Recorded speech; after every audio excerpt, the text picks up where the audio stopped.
Buenos días de nuevo con todos ustedes en estos encuentros digitales que les ofrece la Cerca Televisión. Tenemos que hablar de economía, tenemos que hablar de paro, de desempleo, de crisis, y vamos a aprovechar que está hoy con nosotros en su visita a Albacete a nivel profesional. Está con nosotros, como digo, Lorenzo Amor López, que es presidente de honor de la Federación Nacional de Trabajadores Autónomos, ATA, que es posiblemente la federación a nivel de autónomos más importante que hay en España. Una federación que partió en el año 1995, tuvo su punto de partida. En el año 1996 se funda en Córdoba la Asociación de Trabajadores Autónomos de Andalucía, con aproximadamente unos 300 afiliados. Ya en el año 1997 llegó a tener 3.000 afiliados, que se dice pronto en tan poco tiempo, y en ese mismo año comenzó su expansión por el resto de España. En el año 2000 ya contaba con una gran influencia e implantación en España, en regiones como Andalucía, Extremadura, Madrid, entre otras muchas, y actualmente tiene en el territorio nacional, tiene representatividad pues prácticamente en todas las regiones del panorama nacional. En la actualidad, pues como digo, tiene el respaldo de 80 organizaciones, algo más de 525 organizaciones y la confianza de cerca de 400.000 autónomos en toda España. Lorenzo Amor López, buenos días y muchas gracias por estar aquí en la Cerca Televisión. ¿Qué tal? Buenos días. ¿Usted es cordobés? Yo soy cordobés de nacimiento, ahora estoy afincado en Jerez, vivo en Jerez de la Frontera. Bueno, la verdad que vivo donde toca cada día, ¿no? Porque 200 días duermo fuera de casa. Bueno, usted ha venido a Albacete, Lorenzo, a decir y a explicar cuál es la situación real y las perspectivas de cara al nuevo gobierno que presidirá el nuevo presidente, que será Mariano Rajoy. En todo caso, y antes de empezar, Lorenzo, ¿qué importancia, qué peso específico tiene el autónomo dentro del Producto Interior Bruto a nivel nacional? Bueno, hay veces que decimos España, nos gusta parecernos a Alemania, ¿no? Pero nos difieren muchas cosas y nos separan muchas cosas. Y entre otras, la realidad del tejido empresarial que hay en España. Es decir, en España solamente hay 4.450 empresas de más de 250 trabajadores. El 70% de las empresas que hay en España, de los empresarios que hay en España, tienen de 0 a 2 trabajadores. Esa es la realidad de nuestro tejido empresarial. No nos debemos de engañar. Y el que no quiere verlo son los errores que estamos cometiendo en cómo afrontar la crisis. Aquí basta con poner un dato que es muy llamativo, ¿no? En España solamente han cerrado 51 empresas de más de 1.000 trabajadores, pero sin embargo han cerrado 350.000 autónomos. Claro, ¿a quién está golpeando la crisis? ¿A las grandes multinacionales? No. Y las grandes multinacionales, algunas cierran, deslocalizan, se marchan, pero no pierden. El problema, los dramas están siendo para los autónomos, para las microempresas, para esas pequeñas empresas, que a veces el cierre se convierte en un drama familiar. En España hay 3 millones de autónomos. De esos 3 millones que generan prácticamente el 80% del empleo que hay en este país, de eso más de la mitad no tienen ningún trabajador a su cargo. Es decir, están a caballo, ¿no?, entre lo que es el empresario con asalariado y el empresario que no tiene trabajadores. Aportan prácticamente un 25% al Producto Interior Bruto. Y somos los que levantamos la persiana todos los días en este país. Yo muchas veces a los políticos me encanta recordarle qué sería España un día sin autónomos. Porque que hagan esa reflexión, ¿no? ¿Qué sería un día donde el autobús no recoge al crío para ir al colegio, donde no está el churro, donde no está la cafetería, donde ni el periódico ha llegado al kiosco porque el repartidor es autónomo, ni el kiosquero tiene abierto, donde la peluquería tampoco la encontramos, donde aquel que está en un despacho profesional por la paquetería no ha llegado, donde los mercados están vacíos porque el pescadero, el carnicero, el frutero no tiene abierto, donde el pan tampoco llega porque el panadero ese día, que es autónomo, tampoco ha trabajado. Esa es la realidad de nuestro país. Nuestro país no es un país de grandes empresas ni de grandes multinacionales. Nuestro país es un país de autónomos y muchos de ellos trabajan de forma individual. Y 24 horas diarias, de lunes a domingo, 365 días al año. Sí, el autónomo no tiene calendario, ni tampoco muchos de ellos tienen calendario festivo. Es decir, aquí hay autónomos. Ha pasado un hecho muy llamativo, ¿no?, hace pocos días, y es que las juntas electorales de zona, por primera vez, no han hecho distinción entre trabajadores autónomos y trabajadores asalariados. O sea, no ha sido el hecho de un taxista, un churrero, un kiosquero eximente para ir a una mesa electoral. Por primera vez se le ha obligado a esos autónomos a ir a formar parte de una mesa electoral, algo que hasta ahora pues estaban libres de hacerlo, ¿no? Lorenzo, el día 27 de octubre Mariano Rajoy creo que intervino en la clausura de la Asamblea para las elecciones de la Asociación de Trabajadores Autónomos y les comentó a usted particularmente y al resto del colectivo distintas acciones que iba a poner en marcha de cara a mejorar la situación del autónomo, de la pyme en general, de la economía general de España. Y se habló de mucho, entre otras cosas, por citar algunas, de la capitalización del desempleo al 100% para emprender un negocio. Digo yo, ¿hay cultura empresarial en este país? Bueno, vamos a ver, yo creo que para que haya cultura empresarial lo primero es que hay que distinguir qué es un empresario y quién conforma el tejido empresarial. Volvemos a lo que le expresaba al momento. Hace pocas fechas, el presidente del gobierno actual, Rodríguez Zapatero, se reunía, decían, con los 40 grandes empresarios de este país. Sí. Yo le puedo decir que muchos de los que hay allí sentados son grandes ejecutivos, pero en su vida han arriesgado algo, han pagado una nómina. Eso está muy bien subrayado. Es decir, aquí el empresario no es el alto directivo, que hoy es el presidente de una empresa pública o el presidente de tal compañía. No, mire, el empresario es el que se juega todos los días su patrimonio, el que arriesga el patrimonio de su familia para generar empleo y generar actividad. Y claro, eso es lo que falta. Primero, cultura. Cultura en la sociedad de lo que es un empresario. Y no confundamos. España está llena de empresarios que no aparecen ocupando titulares en periódicos. En España... Ni aparece en la bolsa tampoco, ¿no? Tampoco, ¿no? En España el empresario no es aquel señor de cuello blanco, corbata.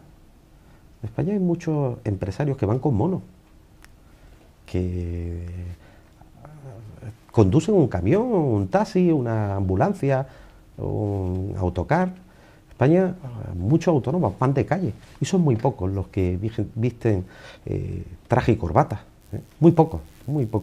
Entonces, lo primero, para dignificar la figura del empresario y para que surjan iniciativas emprendedoras entre nuestros jóvenes, que tenemos un problema muy grande. En España hay 1.900.000 jóvenes menores de 25 años. De ellos, 940.000 están en paro. Y solo 45.000, apenas un 2,2%, han montado una empresa, una actividad, un negocio. No nos podemos permitir el lujo de tener entre los jóvenes, con una tasa de paro cercana al 50% en esa edad, que solo el 2,2% sean emprendedores. Pero claro, para eso lo primero que hay que hacer es dignificar la figura del empresario. Ustedes han conseguido muchísimo, Lorenzo. Han conseguido, pues, tanto como, por ejemplo, establecer un estatuto del trabajador autónomo que es reconocido en el Consejo de Ministros, en las Cortes, ¿no? Eso es uno de sus anhelos, esto. Bueno, o sea, yo creo que lo importante es que se supiera distinguir, cuando hablamos de autónomo, a quién nos referimos. Eso. Segundo, es importante también el estatuto como un marco general que regula el trabajo autónomo, que dota de un catálogo de derechos, pero también de obligaciones, y que además un estatuto que pone el acento en todo aquello que debe regular y que debe ser el trabajo autónomo. Lo que pasa es que el estatuto tiene mucho más jugo, hay que sacárselo, ¿no?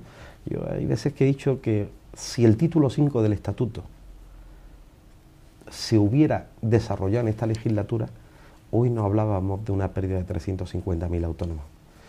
Porque el gran problema que están destruyendo los autónomos en estos momentos es por la falta de crédito, la morosidad, sobre todo la pública, la caída de la demanda. Bien, pero no nos llevemos a engaño, ¿eh? Hoy hay muchos autónomos, antiguos autónomos de la construcción, que no están en su casa de brazos cruzados, que están en la economía sumergida. Exacto. Pero ¿por qué están en la economía sumergida? Porque tienen unas cotizaciones o unos impuestos, como por ejemplo los módulos, que no llegaban, que no han podido pagar. Bien, yo lo que digo, oiga, yo en estos momentos creo que lo importante, y así se lo hemos hecho llegar al gobierno, ¿no?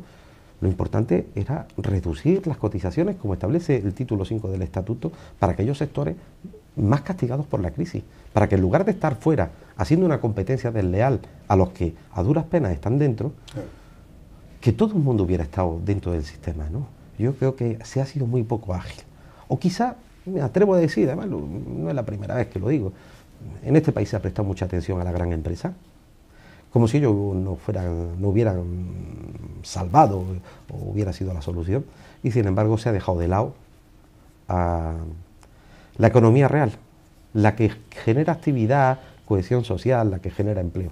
Esa falta de conciencia social por parte del gobierno, de los políticos, de los gobiernos de turno, Lorenzo, a la que usted alude, viene al hilo también a la pregunta que le voy a hacer, y yo me incluyo. ¿Por qué estamos marginados los autónomos en temas como la jubilación o el paro, por ejemplo?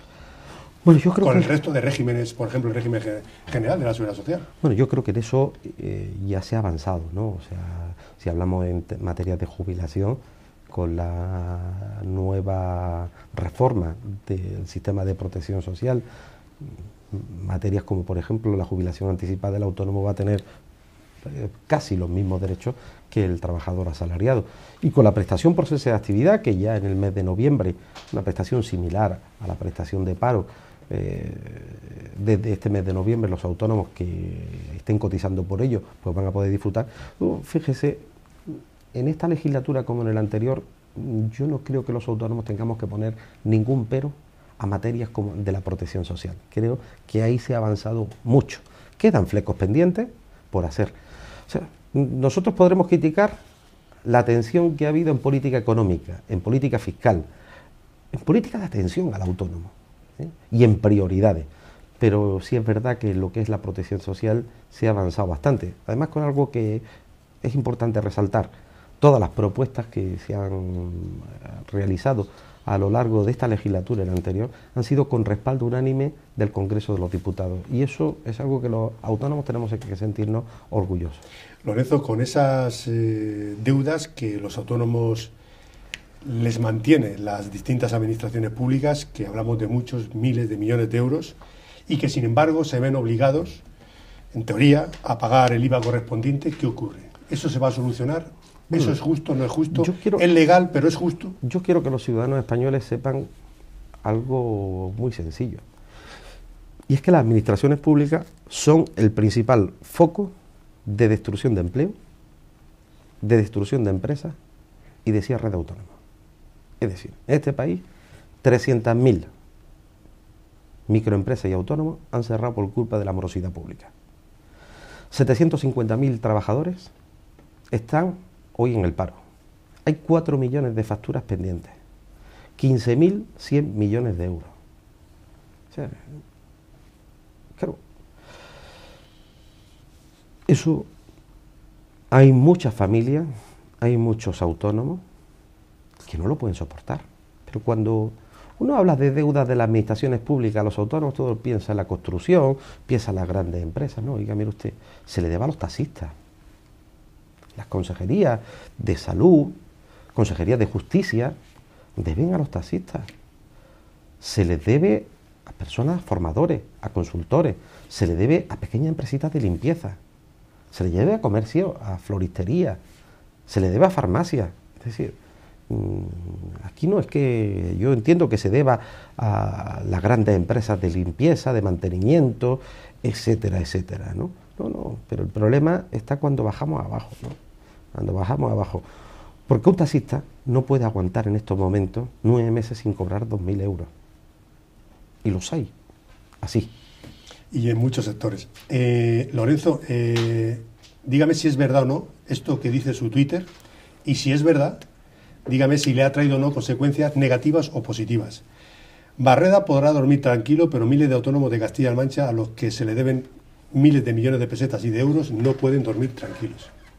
No, es verdad, o sea, yo me reafirmo en lo dicho, pero no solamente Barreda, sino todos aquellos responsables públicos que una mala gestión ha hecho que miles de ciudadanos en estos momentos estén en el paro y que miles de empresarios autónomos estén arruinados.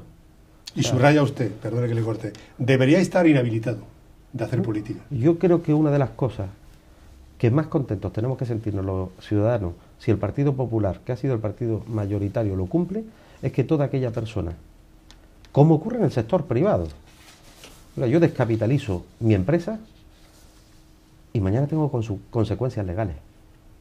El problema es que un cargo público descapitaliza el dinero de todos los ciudadanos y no pasa nada. O sea, yo en estas cosas, aquí digo una cosa, todo el mundo habla de igualdad de trato, pero utilizamos la igualdad de trato para lo que creemos que es políticamente correcto. No, la igualdad de trato tiene que ser para todos. Y de lo mismo que se trata a un ciudadano, se exige a un ciudadano un trato específico por parte de las administraciones y por parte de la ley, las administraciones tienen que tener el mismo trato que los ciudadanos. Oiga, es que si yo no pago una administración me embarcan. Es que yo no pago una multa hoy de Albacete, en 3 meses a Jerez de la Frontera me llega el embargo. Yo lo que le pido a Hacienda, que es tan ágil para cobrar las multas de los ayuntamientos, que sea lo mismo de ágil en cobrar las deudas a las administraciones que le deben a los autónomos. Dígame, por favor, dice la actual presidenta, María Dolores de Cospedal, asegura que si cada autónomo creara 1,25 puestos de trabajo, se terminaría el paro en la región. Y una segunda pregunta, porque sé que tiene usted muchísima prisa, ¿qué le parece, por cierto, la ley de emprendedores impuesta en Castilla-La Mancha? Bueno, es cierto que bastaría con que un autónomo contratara un puesto de trabajo para que llegáramos a una tasa del 7% de paro conocido en el primer trimestre del año 2008, que digamos es cuando, sí. Perdón, del año 2007, que es cuando alcanzamos el récord de ocupación en este país, ¿no? Pero claro, no olvidemos una cosa, que para que un autónomo contrate, lo primero hay que generar el entorno adecuado para que contrate. Primero tiene que haber confianza, segundo tiene que haber crédito, tercero no puede haber morosidad, o sea, porque yo puedo contratar, pero si los servicios que presto no me los pagan, difícilmente a uno le queda ganas de contratar. Y segundo, y tercero, hay que flexibilizar las condiciones de contratación. Y no estoy diciendo las condiciones de despido, porque el autónomo no le gusta despedir. El autónomo es de aquellos que, como el capitán del Titanic, cuando se hunde con todo el barco, es decir, se hunde con todo su equipo. Además, suele ser un trabajo de mayor calidad, ¿no? Sí, sí, mire, yo siempre digo un tema, ¿no?, que es muy llamativo. Un trabajador en una gran empresa es un número, en una pyme es un apellido. Para un autónomo, un trabajador es un compañero de fatigas. Me parece fenomenal. Y a lo que usted decía, la ley de emprendedores.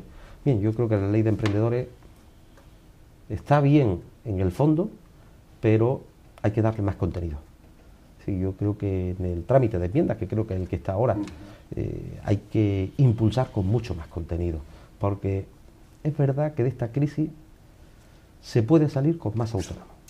¿Qué esperan, Lorenzo, del nuevo gobierno que se forme a partir del día 20 de diciembre? ¿Qué esperan?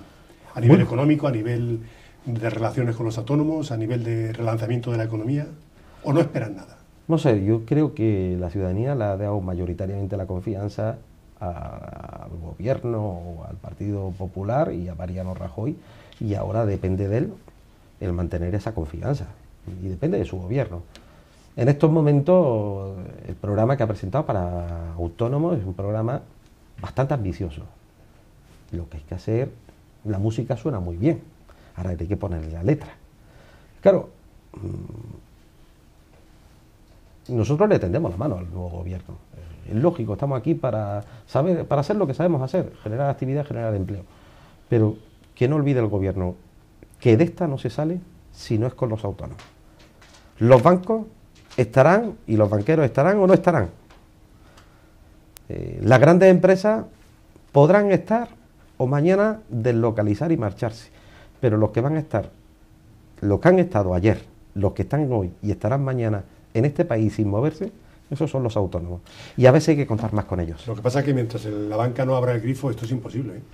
Y no la abre, ¿eh? Bueno, hay mecanismos para que la banca abra el grifo y hay mecanismos también de financiación. Lo que hay es que, por un lado, exigir a la banca que si se financia con dinero público, y no olvidemos que los préstamos del Banco Central Europeo es dinero público, y que si la banca no quiere jugar habrá que buscar mecanismos para que llegue la financiación a la economía real. Es decir, en este momento el gran problema que hay o el gran tapón que hay es el saneamiento de algunos balances y de no haber reconocido en 4 años algo que vienen arrastrando. Y yo veo muy bien que se refinancie a empresas como se están refinanciando, que no tienen capacidad para ser viables ni hoy, ni mañana, ni pasado. Ahora, lo que no veo bien, que por esas refinanciaciones dejemos sin crédito a la economía real, porque al final le estamos ahogando. Y los bancos saben lo que yo estoy diciendo. En estos momentos se está refinanciando para no volcar los balances empresas que no son viables. Y sin embargo, no se está dando financiación a la economía real para que tire de la cadena. Pues Lorenzo, muchísimas gracias. Sabemos que tiene muchísima prisa. Hemos abusado un poquito de su confianza. Le damos las gracias por haber estado aquí en La Cerca Televisión y le deseamos muy buen viaje. ¿Se va usted a Madrid o vive usted en Jerez de la Frontera o a caballo? No, yo salí ayer de Jerez y no regreso hasta el viernes y bueno, ese es toda la semana. Pues es usted una persona muy amable y muy simpática. Le deseamos por la cuenta que nos trae a todos la mejor de las suertes. Muchas gracias. Y con el nuevo gobierno que las relaciones sean más que fluidas. Bueno, esperemos. Yo creo que, vuelvo a repetirlo, del gobierno depende si quiere tener a los autónomos a su lado o si no quiere tenerlos, ¿no? Bueno, ya hemos visto, como ha dicho Lorenzo, la importancia que tienen los trabajadores autónomos y todo lo que conlleva dentro del tejido económico nacional. De nuevo, muchas gracias, Lorenzo, y nosotros nos despedimos hasta una nueva edición de Encuentros Digitales aquí en La Cerca Televisión. Muchas gracias.